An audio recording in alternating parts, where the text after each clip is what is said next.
to the Travel Squad podcast. We adventure the world together, one passport stamp at a time. We're here to share travel news, tips, and our own adventures with you. Every Travel Tuesday, we share stories on a variety of topics, including our hometown San Diego, hiking, weekenders, national parks, international getaways, and inspiring you to go on your own adventures, even if it starts with your own backyard. I'm Jamal. Brittany. And I'm Kim. And we're the Travel Squad podcast. So grab your ticket and your passport. And don't forget your travel insurance. And prepare for takeoff.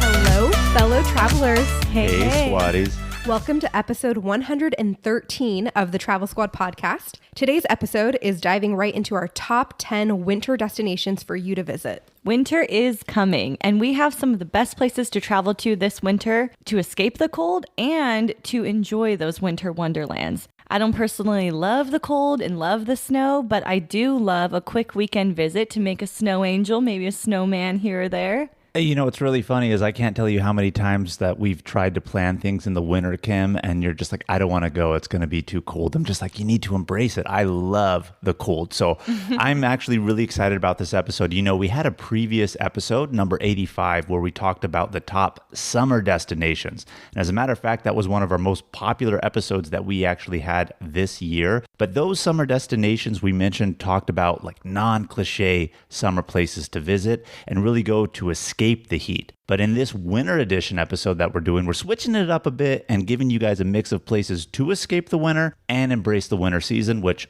I'm all about. So we have it broken up into two categories: 5 places to embrace the winter vibes and 5 places to escape the frigid temperatures and to soak in the sun. So let's get the frigid out of the way first. Let's talk about winter vibes. Winter vibes number 1 right here, one of my favorite places that we've ever visited, Chamonix, France. It's actually located in the French Alps. It's tucked in the corner between Italy and Switzerland, and it's a great mountain town to go to if you're in Europe to embrace those winter vibes. It almost reminds me of a Aspen or Vail type place to visit here in the United States. Temperature-wise, it has an average high in the 40s, lows in the 30s, and it's tucked in this beautiful little valley. They have these beautiful gondolas that you can go up and embrace, and I just loved Chamonix. Yeah, when we were in Chamonix, we stayed in a really nice hotel, and it had an indoor swimming pool because, you know, you're there during winter. And did it have a hot tub too? It did have a hot tub too. And then all of the windows around it were like floor to ceiling windows, and you could look out and see all of the snow, which was like super cool. Very romantic. Chamonix is a favorite for skiing. A lot of people go there during the winter to ski there, but they also have other winter activities like dog sledding, which I've never done, but I do want to do. That would be so fun. I think it would be really fun to do that.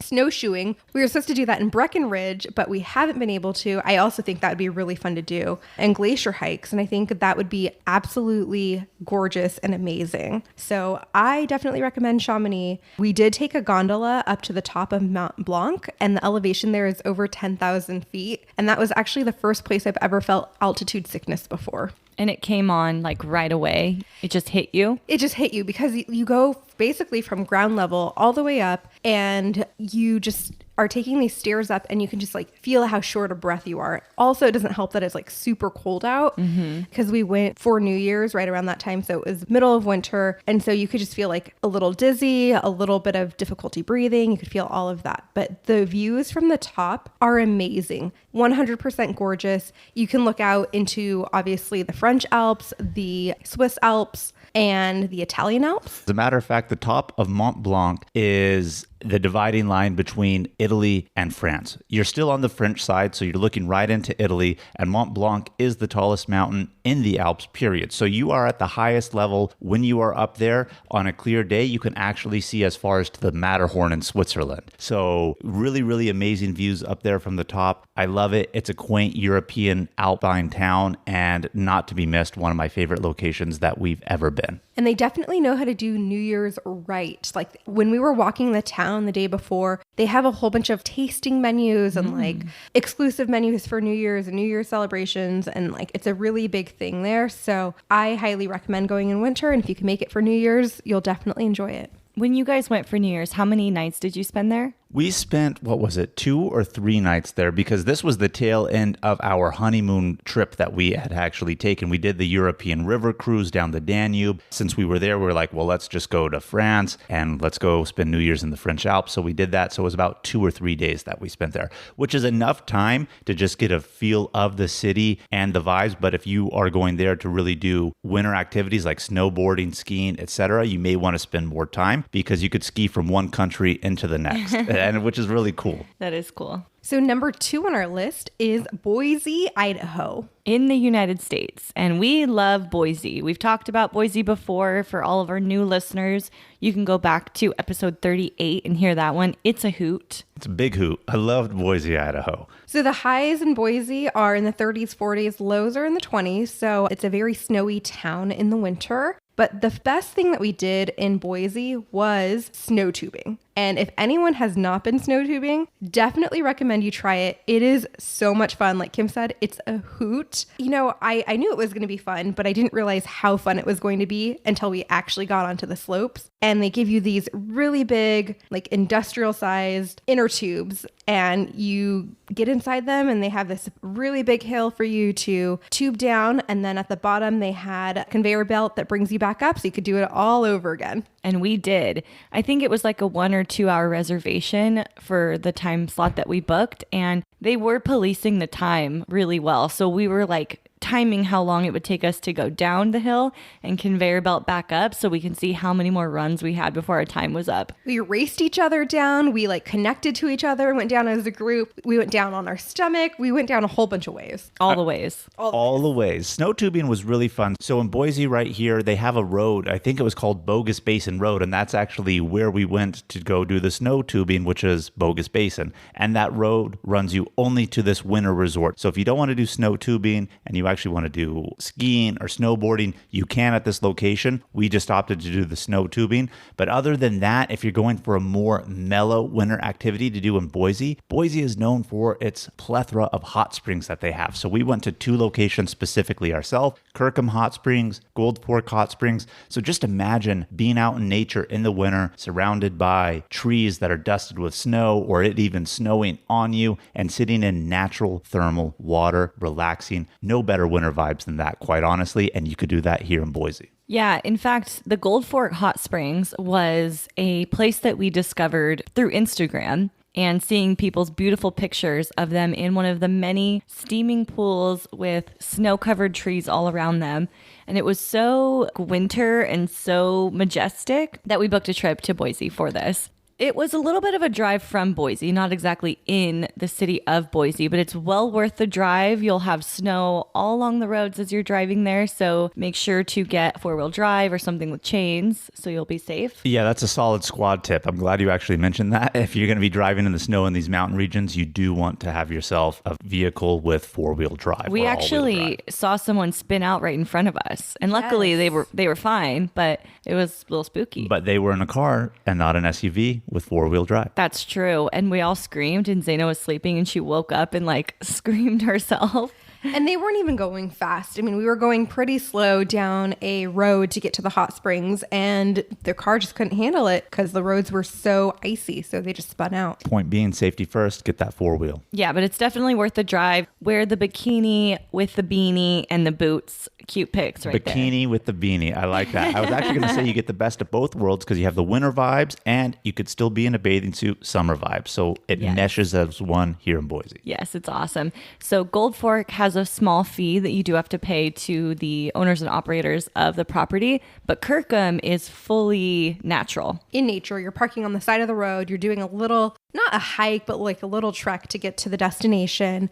And they have a whole bunch of these really small hot spring pools. And they even have like a little waterfall of the hot water coming down the side. And it's just amazing. Like we got our own little area to ourselves and it's perfect. And I can't imagine even going here in summer because the hot water in the summer would be too hot. So you have to have the nice crisp cold air, wearing that beanie and to just like really soak and enjoy. Beanie in the bikini.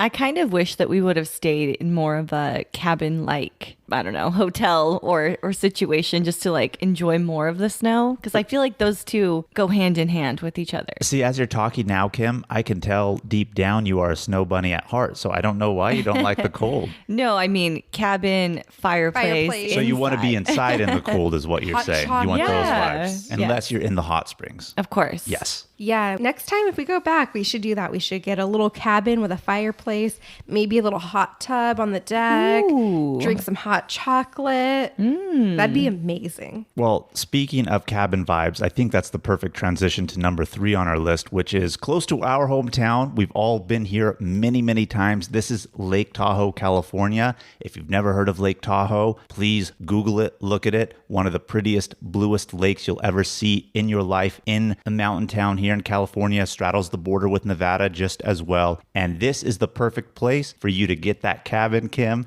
light that fire, stay inside, watch it come down, or do winter activities also. Well, it's funny you said Lake Tahoe, California straddles the border with Nevada, but Lake Tahoe exists in both California and Nevada. I'm just repping Cali, Kim. Repping Cali. It's a really cool place in that it's on those state line borders. So as soon as you cross the state line, you get all of the Nevada casinos and like fun nightlife that comes with that.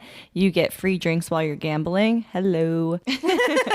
But you can do that in summer or winter. We're talking about winter here right now. So realistically, you're probably not going to go out on the lake during winter itself. It's going to be really cold unless you are adventurous. So realistically, you're going to either experience that Nevada nightlife that you talked about, Kim. We're also either going to get a cabin, stay inside, be warm, have a fire, have that hot chocolate, maybe spice it with a little bit of Kahlua, who knows?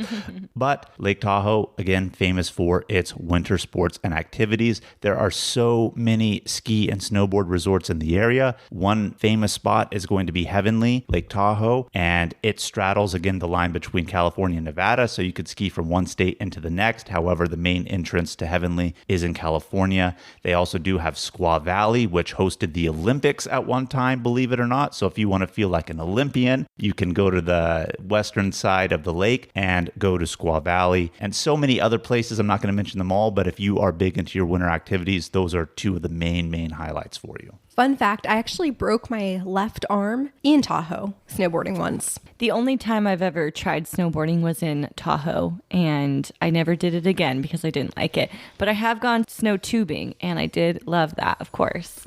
One thing I just want to say is if you are not a person who wants to do snowboarding or skiing or even the snow tubing, I still highly recommend at Heavenly during winter, you go up in the gondolas. Once you're high up on the mountain, it gives you an overlook of the lake, and just to see the lake, which is already naturally blue, but with the hue of white and snow all around you, it just makes a more majestic vibe that you really can't get when you see it during the summer. So do check that out. It's worth paying the gondola fee just to go up to get that elevated look of the lake during winter. So pristine and clean and beautiful. Tahoe is also really, really fun for New Year's. I've spent many New Year's here enjoying the cold, yes, and the fireworks shows are beautiful. The casinos are so much fun. It's a really good time. I would definitely recommend. We used to go when we lived in Sacramento before we even turned 21, and you're supposed to be 21 in the casinos. Ooh. And we would get in there, and it was just so crazy with so many people on New Year's that we'd get kicked out of one, walk to the other one, and it was a total shit show, but it really, really fun. You know what I used to do before I was 21, and I maybe shouldn't say this, but I'm going to say it anyway. I had my parents, they would get me an alcoholic beverage. I would hold a beer in my hand, so that way it already looked like I had gotten carded, and then I was just free to roam throughout the casino. Didn't really have any issues. So I'm not advocating doing that. That involves someone who's 21 and over getting you something, but I kind of experienced that, but I never got kicked out, Kim, because I had a foolproof plan. Ah, there you go. Well, I just look so young for my age, you know? You do. So youthful.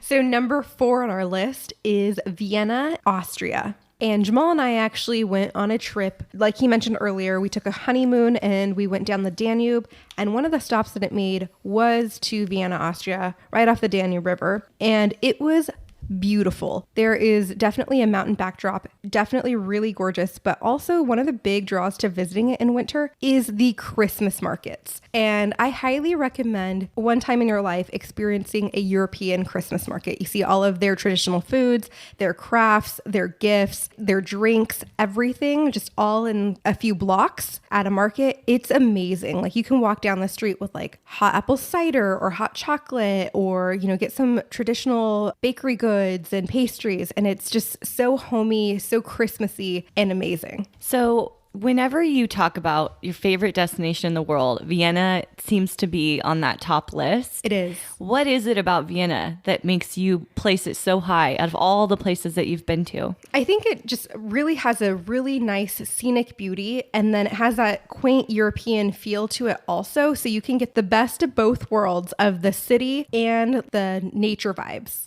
I have to go. I definitely would love to see this at Christmas time. You really do. What I really like, piggybacking off of what Brittany said, is that Vienna is such a modern city, but the architecture of the buildings and everything that they have there is very classic European. So it's kind of that mix of modern and old, and in winter, plus with those Christmas markets, the people, the vibes, makes a really, really cool city. Vienna, definitely top of the list. In Vienna, they also have a Ferris wheel, and it's in the center in Vienna. It's been in operation for over 100 years, and it's not a traditional Ferris wheel. That's a little sketchy. But it's not a traditional Ferris wheel with like your legs hanging down or anything like that. You're actually in what looks like almost like a barn, and you're in like this barn capsule that keeps moving, and all of them are like that. You can actually have like wedding proposals there, romantic dinners, special events there, and it was featured on The Amazing Race as well. And they had this really funny challenge where you had to eat like a whole meal by the time the cart went around. But anyways, it gives amazing views of the city and it's really fun. So while you're in Vienna, also try to ride the Ferris wheel.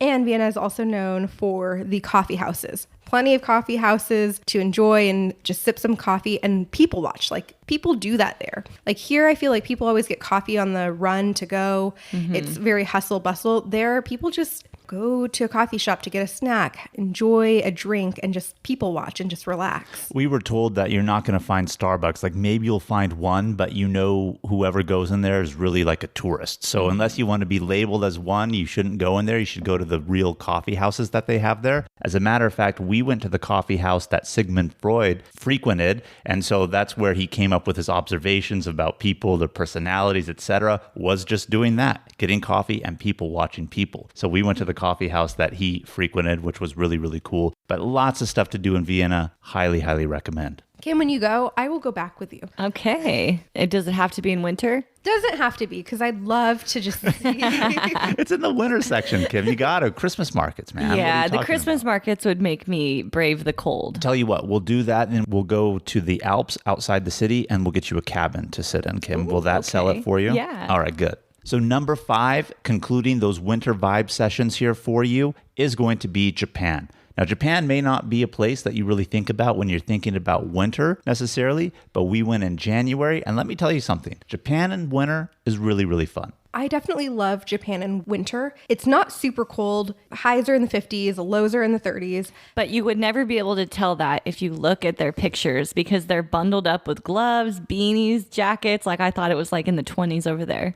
I mean, that's the average. I do feel like some days that we were there, it was definitely colder because I don't wear thermals a lot. And a couple days I ended up wearing thermal pants under my jeans. So I don't know if it was abnormally cold when we went or these are like the averages. I mean, these are the averages probably, for the country, but depending on what city you are, especially if you're going somewhere in the mountains. I mean, we went to Mount Fuji. You go to the top of Mount Fuji, you're going to be freezing in winter. I mean, my God, it stays snow-capped throughout the year, right? Mm-hmm. So at winter, it's going to be worse. But nonetheless, really, really cool place to go in the winter. Most of all, you're visiting Japan during off-season. So you get a lot of really good rates when you go too. A lot of people say they think Japan is a really expensive place. Maybe cost of living to live there, especially in Tokyo, it is. In terms of a lot of other stuff, I didn't feel so much, but tourist-driven wise, yes, Japan is kind of expensive. So you get that off-season if you go during winter. Yeah, and in winter, you can still see everything that you want to see,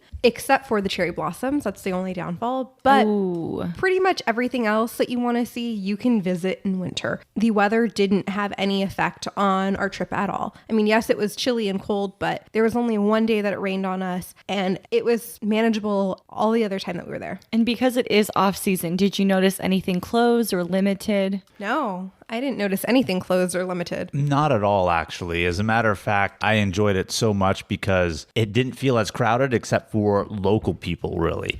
And so it made it feel in a way that it was almost just for us, which I know kind of sounds silly, but we went to Tokyo, we went to Kyoto, Osaka, Nara. We went to Tokyo Disneyland. And so if you are a Disney fan and want to go, obviously during wintertime is a good time to go to a lot of amusement parks. It's down season for that too. So this is a really popular park. We didn't really experience too much of the Disney lines in a way that it can be really bad during peak season. So you have that going for you also. But not at all. I mean, a lot of the things that we did in Kyoto, Osaka, were go to the traditional markets that they have. And those are still up and running during the winter. All of the temples and shrines are open during the winter. And then we also went to see the floating shrine, which is on a different island. And the ferry boat to get over there was open. Everything seemed to be open like it would be. And it was amazing. Seeing the deer in Nara Park as they're bowing to you and you come up to them and you can feed them like deer crackers and cookies.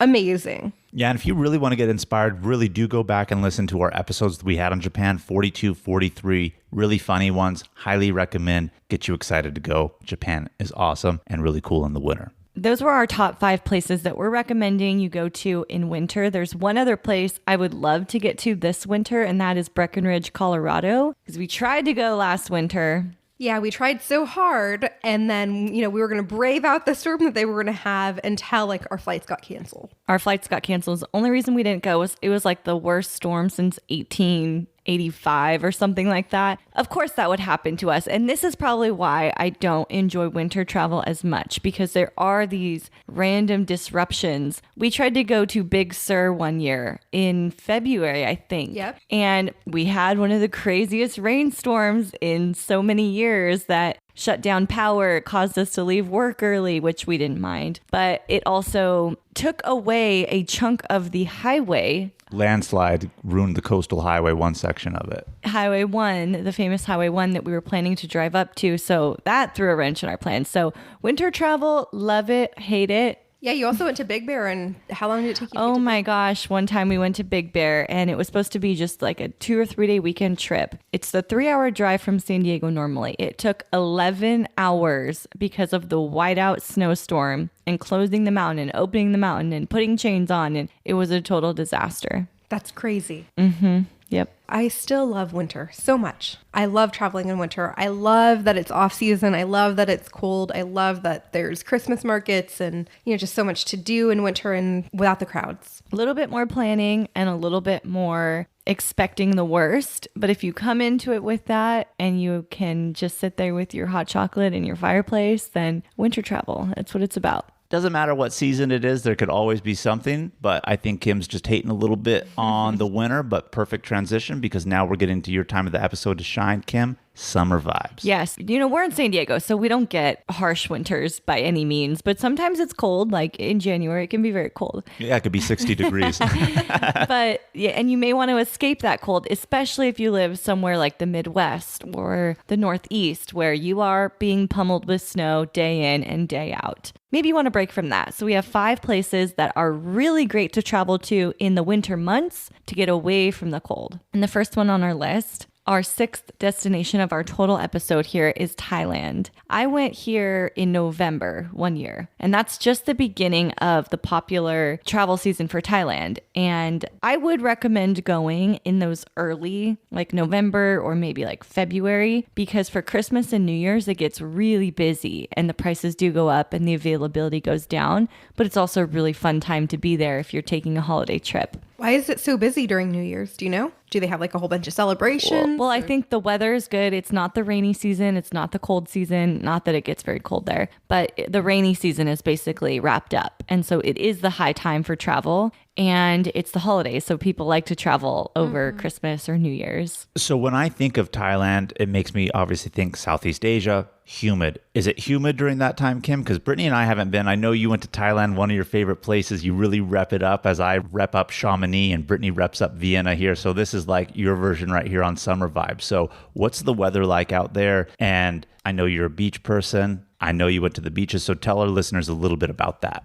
Humidity wise, I would say yes, you can expect some humidity. It's not terrible and it's okay. But also, I think I can stand humidity more than some other people, particularly Jamal. I hate humidity. But no, it's not that bad, really. So I don't know. I think when I went to Bangkok, of course, Phuket, Koh Phi Phi, Koh Phangan, and Koh Samui. All the Kohs. Not all the Kohs, actually. There's a lot more Kohs, if you can believe that.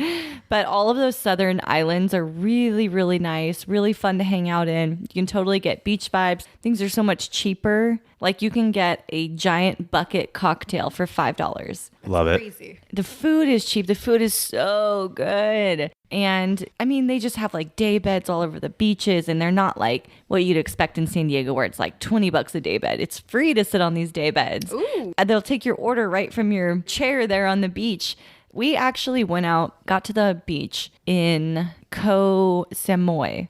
And this lady came over and was like, hey, do you want some beers? And we're like, we're about to go in the water. Let us know when we get out. We're in the water for like an hour. We come out. As soon as we get out, she comes over and is like, are you ready for your beers? Or she may have even had them ice cold beers in the bucket for us. How can you say no after that Like point, right? $1 beer. It's, I mean, you're not going to say no. You're in Thailand. It's amazing. We actually also have an episode, number 37, which my two friends, Chelsea and Chelsea, joined me on, us all on actually, where we talk about the full moon party in Koh Phangan, Thailand. And that is amazing. The full moon happens once a month. So during that time of year, there's a wild party on the beaches of Koh Phangan. It's so much fun. Definitely would recommend it. I'm so glad that I did it in my 20s and not in my 30s. Ooh, yeah, Kim we all at 30 know. is a whole new ballgame. But it's really, really epic. But even if you don't go to that, just the beaches and it's amazing. I definitely want to go to Thailand. It's on my list. And I remember asking you this last year, when's the best time to go to Thailand? And you're like, in the winter months. So that's why it made it onto this list that we've provided here for you. Hey travelers, let's take a quick detour to talk all about our travel itineraries that we've created just for you. We now have 6 different trip itineraries. 1 week in Kauai, An American Southwest weekend or road trip. A week in Yellowstone and Grand Teton National Parks. a road trip adventure featuring all 3 of Washington State's national parks, Big Island, Hawaii, and an Arizona road trip that features all 3 of Arizona's national parks. We are obsessed with these. These itineraries are 20 to 30 page PDF guides with every detail of the trip laid out. We're talking where to fly into, the exact route to take, where to stay, park entrance prices, where to eat, and driving distance between attractions, plus what things to see and do, even the hikes we recommend and their mileage and the time to allot for each one, and so much more. We have story highlights on our Instagram at Travel Squad Podcast where you can see the full guides. We've done all of the research and have taken these exact trips, taking out all of the guesswork from the planning. So all that you have to do is show up and have fun. Purchase your comprehensive Travel Squad podcast itinerary on our website at travelsquadpodcast.com. Best of all, they're on sale right now for $30. So travel on over and get yours today. Ryan Reynolds here from Mint Mobile. With the price of just about everything going up during inflation, we thought we'd bring our prices down. So to help us, we brought in a reverse auctioneer, which is apparently a thing. Mint Mobile Unlimited Premium Wireless. How to get 30, 30, bit to get 30, bit to get 20, 20, 20, bit to get 20, 20, bit to get 15, 15, 15, 15, just $15 a month? Sold! Give it a try at mintmobile.com/switch. $45 up front for 3 months plus taxes and fees. Promo rate for new customers for limited time. Unlimited more than 40 gigabytes per month. Slows full terms at mintmobile.com. Hey, it's Kaylee Cuoco for Priceline. Ready to go to your happy place for a happy price? Well, why didn't you say so? Just download the Priceline app right now and save up to 60% on hotels. So whether it's Cousin Kevin's Kazoo Concert in Kansas City, go Kevin, or Becky's Bachelorette Bash in Bermuda, you never have to miss a trip ever again. So download the Priceline app today. Your savings are waiting. Go to your happy place for a happy price. Go to your happy price, Priceline. Number 7 on our list is the U.S. Virgin Islands. Jamal and I actually took a trip there this past January, and we were there with our honorary squad members, Kasha and Ryan. We visited both St. Thomas and St. John. And if you guys missed those episodes, or if you're new to us, that's episode 82 and 84. And you're going to get some of the Caribbean vibes because the U.S. Virgin Islands are southeast of Florida in the Caribbean Sea. Yeah, and perfect temperatures, from December to March, the temperatures range from the mid 70s to the high 80s, very breezy in the evenings. Yes, we were just talking about humidity. I hate humidity. There's a little bit of humidity here, but if you are coming from someplace cold to escape the winter, this is a great place for that. It'll definitely give you those warm Caribbean vibes so that you can get rid of that chill that's in your bones. And you're going to want to visit these islands for their white sand beaches, the beachside cocktails. Kim, I know those have your names all over them. We had somebody come up to us and try to serve us. They weren't Thailand prices, obviously, but you can have that there too. But the key word I just heard is try to sell. So I'm guessing you didn't make the purchase? No, because we were just about to leave and go to dinner. They came up to us a little too late was the problem. If it was earlier, would have done it. The service is lacking in USVI is what you're telling me. No, I wouldn't say lacking. They just got to us as we were leaving. It was a timing issue, Kim. Timing issue. Okay. But also known for snorkeling and gorgeous ocean views, we got to swim with so many sea turtles. And if you've never swam with a sea turtle, so much fun. I mean, you can just float on the surface, look down through your goggles at them. They chomp on all of the seaweed, the grass on the seafloor. Then they pop up like right next to you, take a breath of air, and then they swim back down. And it's so much fun to just like find them and then like watch them and swim with them. Obviously give them their distance and not touch them, but really cool experience to have. Yeah, great place to see sea life, snorkel, see the coral, see the reefs, encounter turtles. We even saw a big stingray at one point also, little baby sharks. So really fun to do. A lot of people don't know the Virgin Islands even has a national park. So we visited the national park while we were there and just a really, really great time. So overall, like I said, a really great place to go and escape the winter and get that Caribbean vibe. And speaking of the Caribbean in general, the Caribbean's a great place to visit in winter. So if you guys need more ideas, go back to episode 74. It talks about 10 Caribbean islands to love. So go back and listen to that episode to get more ideas. Number 8 on our list, still keeping with that tropical vibe, but we're taking you out of the Caribbean, putting you in the Pacific, and we are going to Hawaii. I love Hawaii. I cannot wait to go to more islands. You've been to Kauai. What other islands are on your top? I want to go to Maui really bad. So we actually just got back from Maui and definitely recommend going to visit yourself, Kim. Pick up one of those cheap flights on Southwest. When you I know we're going to record an episode on that. That's going to be episode 120 coming up. I can't wait to hear about it. Because, yeah, I would love to go to Maui in the jungles. But we went to Kauai as the travel squad, and we did an episode on it. It's one of our very first ones that ever came out, number 2. It's so fun there. We spent a week there. We went hiking, snorkeling, swimming.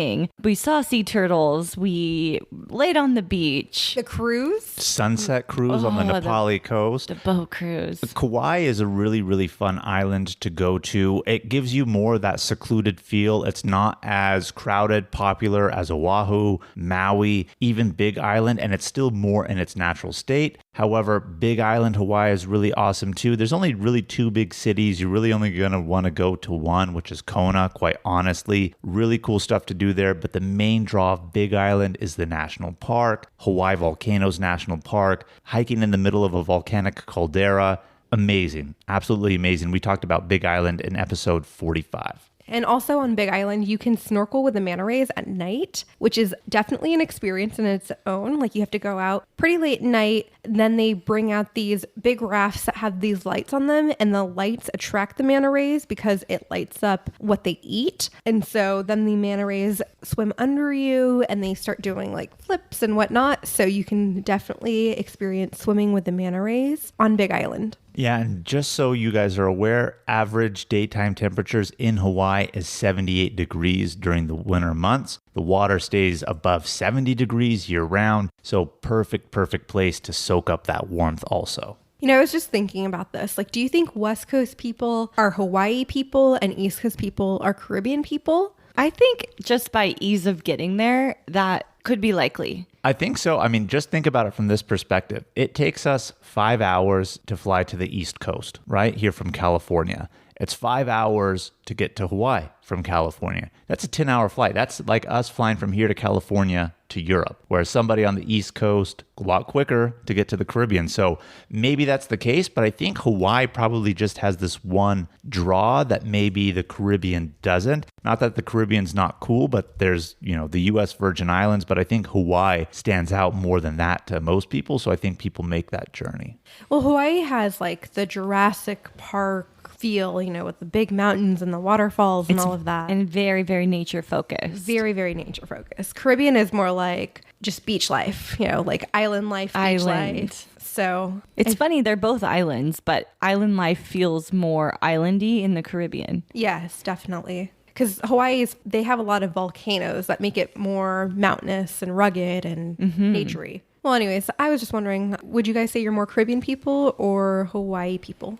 I've only been to Hawaii once, and I found it to be beautiful and amazing, but expensive. I've been to the Caribbean several times, and it's also very beautiful. I love the warm water, and so I think I'm more of a Caribbean person. What about you, Jamal? I would have to agree with Kim's sentiment. I like Hawaii. I think Hawaii is as popular as it is in the United States because a lot of people in the United States are hesitant to really travel a lot of places. So that's the only place that they could really go that feels like a foreign country that they're probably comfortable going. So I think that's why you always hear people like Hawaii, not to knock on Hawaii. But yeah, it's expensive. Whereas in the Caribbean, you can go to an American territory. You could go to a British territory. You could go to a Dutch territory. You could go to independent countries that aren't under the territory of anybody for that matter. So you get a lot of different feels in the Caribbean, and I like the Caribbean more. Yeah, I would have to agree. And what really brought me to that conclusion was like you get a lot of different culture vibes in the Caribbean because there are a lot of different Caribbean islands that are owned by different countries. So that's why I like the Caribbean more. Hawaii, very, very beautiful. If you're there for just the nature, I feel like the nature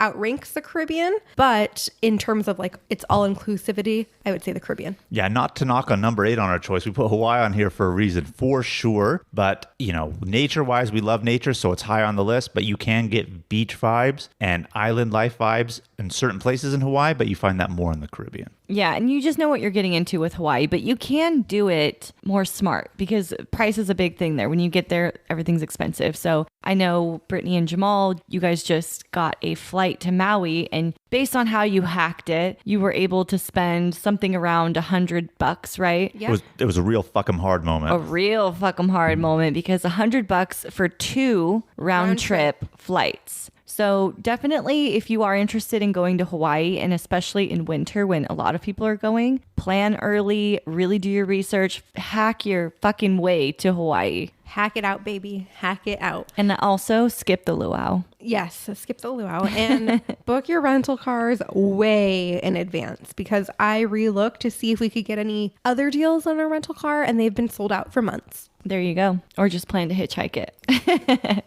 Okay, moving on to number 9 on our list. We have, speaking of the Caribbean, Quintana Roo, Mexico. And I put this whole region on here, not just Tulum, because I wanted to talk about several different places here. So typically you're going to fly into Cancun, and then it's a long drive from Cancun to Tulum, a couple hours. But along that way, you pass several different little towns and cities. One of those is Playa del Carmen. So all 3 of these places I would recommend visiting, whether you stay in just one or you have a week there and you explore all of them, because throughout this whole region and this drive, there are cenotes, there are ruins, there's beaches, there's party places. There's so much to do and so much like different vibe you can get from all of these places. I love it. I would recommend experiencing all of it as much as you can. Unfortunately yet for Brittany and I, we have not been to Cancun or Tulum quite yet. We have been to Cozumel, which is in this region, but It's an island, and we went there when we were on a cruise,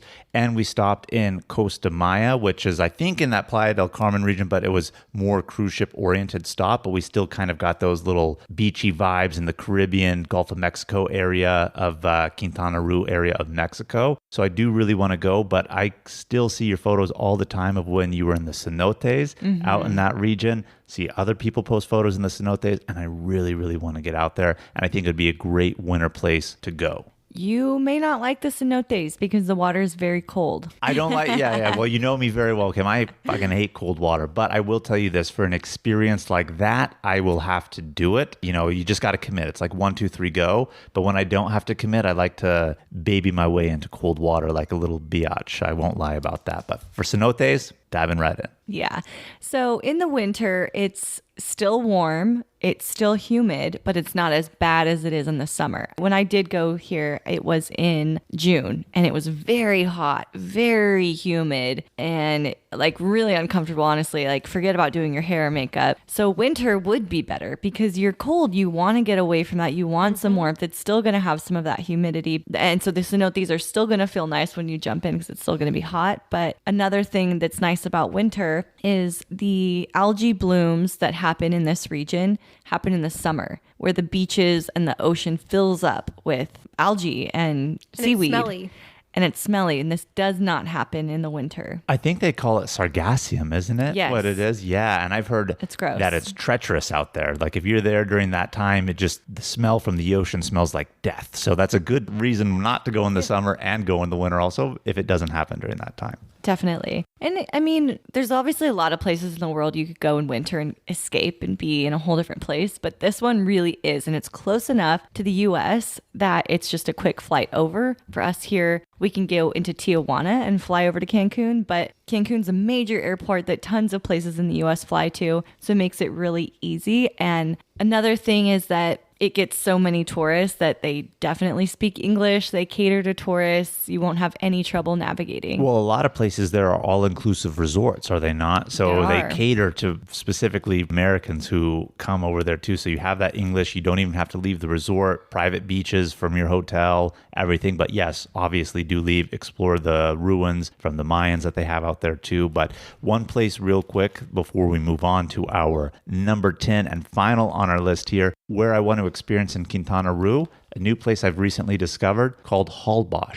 It's spelled Holbox. So that X is Osh, so Holbox. Okay. And it is a island at the very north of Quintana Roo that they don't even allow cars on. You have to drive like on little golf carts or mopeds. So it's a really secluded vibe and really nothing built up. So you get that experience of that region, but on a minimal level. And what I mean by that is not commercialized in a way, but you still get the nice resort aspect of things. So I really want to check out Holbox. I've also heard Isla Mujeres. It's the island of women. Also really beautiful, very few people. And so you can really get more of a secluded, exclusive experience there too. A lot of places still to discover there. I want to go back. I only spent like 2 days there and it was not enough time. Next winter. This winter.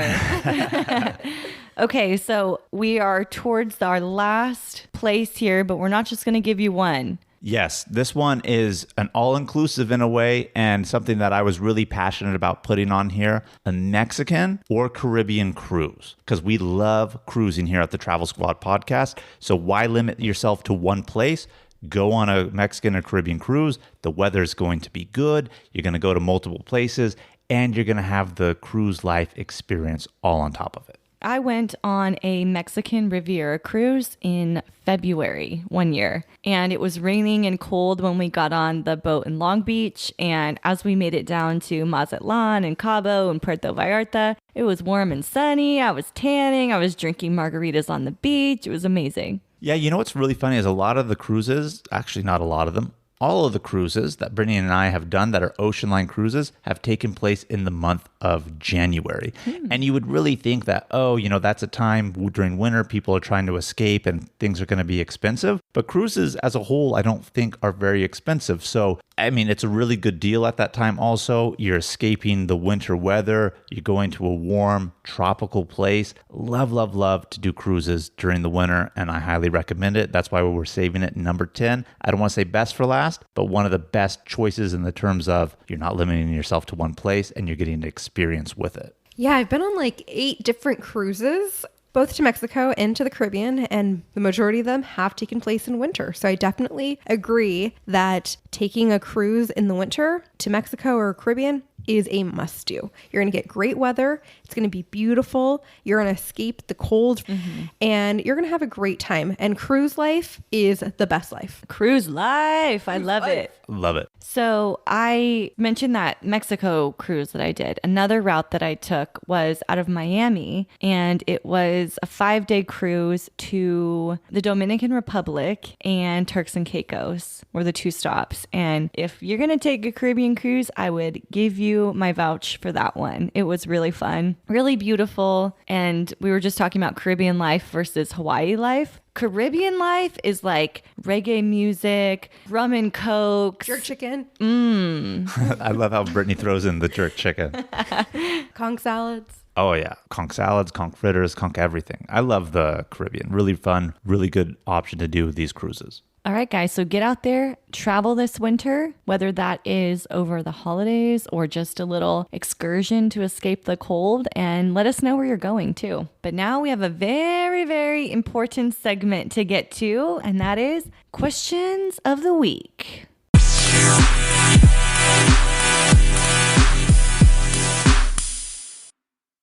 So our first question is, are there any winter activities that you want to try or recommend? Well, we kind of touched upon this earlier in the episode, and I did mention earlier that I do want to try snowshoeing, and I haven't really done that, but I think it would be really fun. We had kind of an almost opportunity to do it in Lebanon, actually, when we were going to see the cedar trees, but we didn't get to truly do it. But one other thing we want to do is try cross-country skiing. Oh, yeah. You know, fuck the downhill shit. Like, I am not going... Stop, Kim. I love it. But okay, go ahead. Continue on. We're not doing adrenaline. We're not doing speed. We're not going downhill like a bunch of psychos trying to break our arms.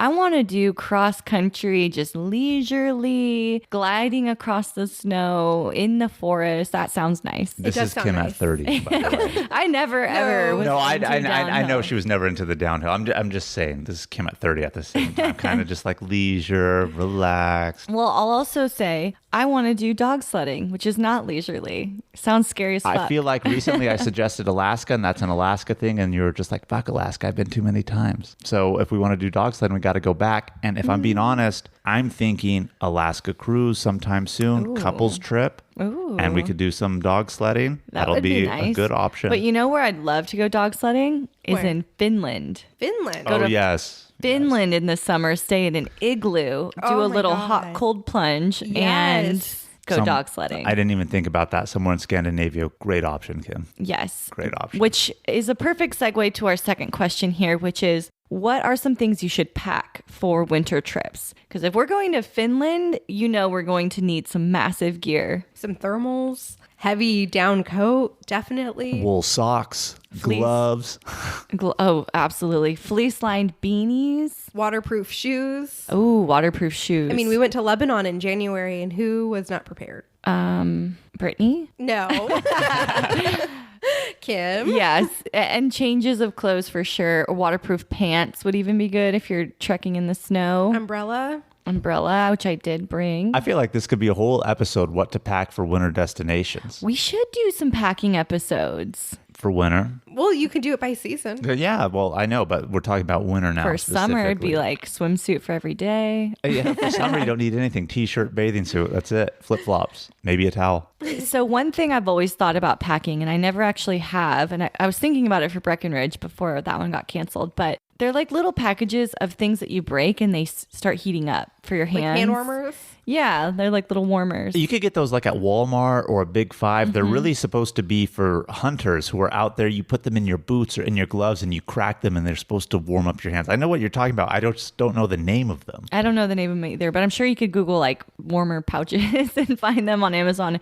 Actually, how about this? We'll find them and we'll link them on our website on our travel products for sale page. So easy access for you. And that'll be perfect for our first 5 places that we listed here to warm you up in the winter. So one other thing I have to add on is if you're going on any winter destinations and they're true winter vibes, invest in a bolsa de agua caliente. Oh, we just got back from a trip from Ecuador where they put these in our beds. We talked about this in episode 109. We just released Ecuador, so go back and listen to that if you haven't listened to it already, but we talked all about it. We were in some high Andean mountain towns in these beautiful, beautiful lodges, and we had service where they came and put these bolsas de agua caliente in our beds, which is basically a balloon of hot water, has a nice little blanket or cover on it, and it just warms your bed. It's so, so amazing. It is amazing and does not require electricity like a heating pad does. Link that in the show notes too, Kim. Oh, okay. All right. Yes. I highly recommend buying one of those, even if you're not going on vacation. Yeah, it's perfect for the home. We Turn bought down your own bed for yourself. All right, everyone. Thank you so much for tuning into this week's episode. Please keep the adventures going with us by following us on Instagram and YouTube at Travel Squad Podcast and tag us in your adventures. If you found the information in this episode to be useful, or if you thought we were just plain funny, please be sure to share it with a friend that you know would enjoy it too. And as always, guys, please subscribe, rate and review our podcast, and tune in every Travel Tuesday for new episodes. Stay tuned for next week's episode. We have some more amazing adventures and tips in store for you. Bye, everybody. Bye, squaddies.